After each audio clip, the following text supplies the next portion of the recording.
Video ini disusun dari berbagai sumber terpercaya, namun tentu saja bisa berbeda dengan versi lain. Kami berupaya menghadirkannya dengan utuh dan seimbang demi memperkaya wawasan kita semua.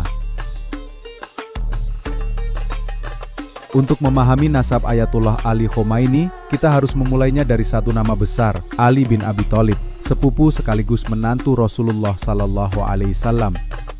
Ia lahir sekitar tahun 600 Masehi di Mekah dan menurut sebagian riwayat dilahirkan di dalam Ka'bah. Ia adalah khalifah keempat dalam Islam Sunni dan imam pertama dalam tradisi Syiah. Dari pernikahannya dengan Sayyidah Fatimah, putri Nabi Muhammad SAW, lahirlah keturunan suci Ahlul Bait, Hasan, Hussein, Muhsin, Zainab, dan Ummu Kultsum. Di antara mereka, dua nama menonjol dalam sejarah, Imam Hasan dan Imam Hussein. Setelah wafatnya Fatimah, Sayyidina Ali menikah lagi dan memiliki banyak anak, tetapi nasab suci Ahlul Bait berlanjut terutama melalui Imam Hussein yang menolak kekuasaan Yazid dan syahid di Karbala tahun 680 Mei. Tragedi ini menjadi simbol abadi perjuangan melawan kezaliman.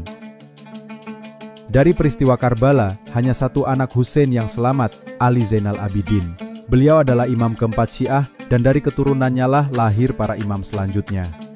Garis nasab Khomeini mengikuti jalur Hussein al-Asgar, salah satu putra Zainal Abidin yang memilih jalan damai dan menjauh dari pemberontakan. Garis nasab ini berlanjut hingga ke Hasan al-Atasi, seorang keturunan Ahlul Bait yang dikenal di Andalusia. Setelah kejatuhan Islam di Spanyol, keluarga ini mengungsi ke wilayah Kekaisaran Utsmaniyah dengan bantuan Sultan Bayazid II, lalu menetap di Najaf, Irak, sebelum akhirnya berpindah ke kota kecil bernama Khamenei di wilayah Azerbaijan, Iran. Dari situlah nama Khomeini berasal. Sekitar 29 generasi setelah Imam Hussein, lahirlah Sayyid Hussein Khomeini, seorang ulama yang disegani di Najaf. Ia melahirkan Sayyid Javad Khomeini, ayah dari Ayatollah Ali Khomeini, yang juga dikenal sebagai ulama besar dan pengajar di sekitar makam Imam Ridho di Mashhad. Dari pernikahannya dengan Khadijah Mirmar, seorang wanita keturunan Imam Ja'far As-Shadiq, lahirlah tokoh yang hari ini menjadi pusat perhatian dunia, Ayatollah Ali Khomeini. Beliau lahir tahun 1939 di kota suci Mashhad, Iran. Sejak muda ia belajar di pusat-pusat ilmu keislaman seperti Qom dan Najaf, dan tampil sebagai pemikir dan orator ulung. Ia memainkan peran besar dalam revolusi Islam Iran, menjabat sebagai Presiden ketiga Republik Islam Iran, dan akhirnya menjadi pemimpin tertinggi menggantikan Ayatollah Khomeini sejak tahun 1989. Di mata para pendukungnya, Khomeini adalah pemimpin yang berani, tegas, dan tidak gentar menghadapi kekuatan besar. Ia dikenal lantang mengecam Israel dan Amerika Serikat. Pada 1 Oktober 2024, atas perintah langsung darinya, Iran menembakkan ratusan rudal ke wilayah Israel, sebuah aksi militer yang mengguncang kawasan.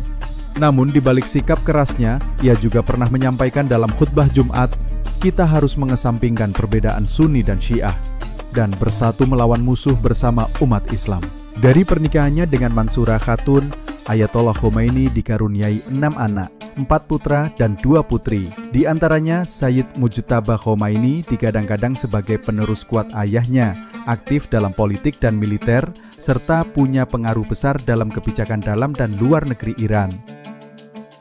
Namun, tidak semua anggota keluarga sejalan. Adiknya sendiri, Badri Khomeini, dikenal sebagai penentang keras pemerintahan sang kakak. Ia bahkan menyerukan penggulingan rezim, dan suaminya, Ali Morad Tehrani, juga merupakan oposisi ulama yang cukup vokal. Inilah kisah panjang nasab Ayatollah Ali Khomeini, dari tanah Hijaz hingga Persia, dari darah suci Imam Hussein hingga menjadi pemimpin tertinggi Iran hari ini. Sebuah jejak sejarah yang penuh gejolak, pengorbanan, dan kekuasaan yang terus membentuk dinamika politik dunia Islam hingga hari ini. Semoga video ini dapat menambah pemahaman kita tentang dunia Islam dan tokoh-tokoh penting di dalamnya. Jangan lupa untuk menyukai, membagikan, dan berlangganan channel Bu Guru Ngaji agar tidak ketinggalan konten-konten sejarah Islam lainnya. Wassalamualaikum warahmatullahi wabarakatuh.